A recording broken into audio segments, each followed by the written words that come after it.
welcome back to Retna English with Retna Channel ya. Belajar bahasa Inggris lebih mudah. Sebetulnya apa yang kita pelajari dalam bahasa Inggris itu semuanya dikenal sebagai nama part of speech. Jadi kita belajar bahasa Inggris itu sebenarnya mempelajari ini semua ya, dan ini semua itu penting dan saling berhubungan untuk membentuk suatu kalimat atau pengucapan kalimat begitu ya. Apa saja sih bahasa Inggris yang perlu kita pahami? Yang pertama itu kita harus tahu tentang noun. A noun itu kata benda itu memberi nama seorang, tempat, atau sesuatu. Misalkan teacher, guru, sekolah, house, rumah. Jadi noun sendiri itu nanti dibagi menjadi dua, kata benda yang bisa dihitung, countable, dan kata benda yang tak bisa dihitung, uncountable. Itu nanti akan dipelajari lebih spesifik sendiri ya.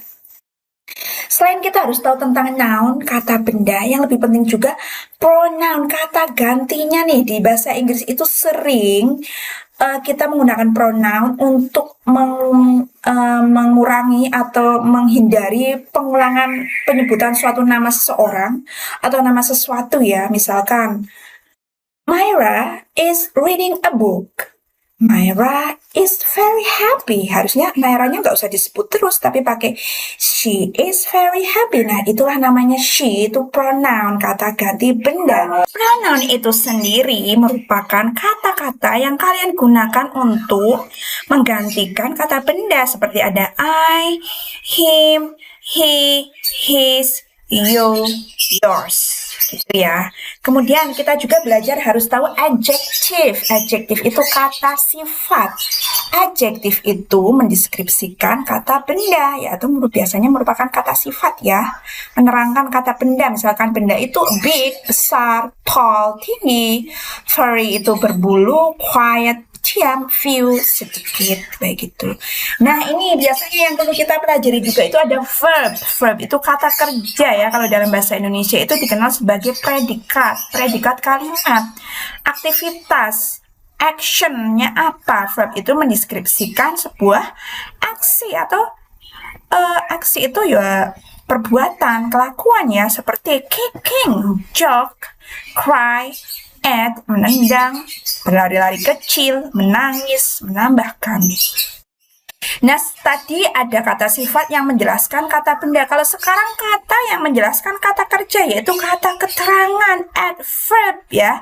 Adverb itu mendeskripsikan kata sifat bisa atau kata kerja. Misalkan ini, dia berlari dengan kencang. Nah, dengan kencangnya itu merupakan kata keterangan atau adverb ya. Contohnya loudly, dengan keras, biasanya di akhiran li gitu ya.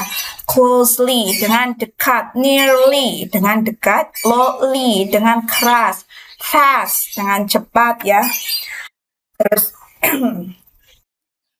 itu biasanya menjelaskan kata kerja ya, atau kata sifat. Kemudian selain itu dalam sebuah kalimat kadang kita ada menghubungkan kalimat, itu namanya conjunction, penghubung, kata penghubung. Contohnya dan, tetapi, sehingga, atau belum gitu ya. Conjunction itu merupakan sebuah kata atau kelompok kata yang digunakan untuk menghubungkan antara kalimat satu dengan kalimat yang lain.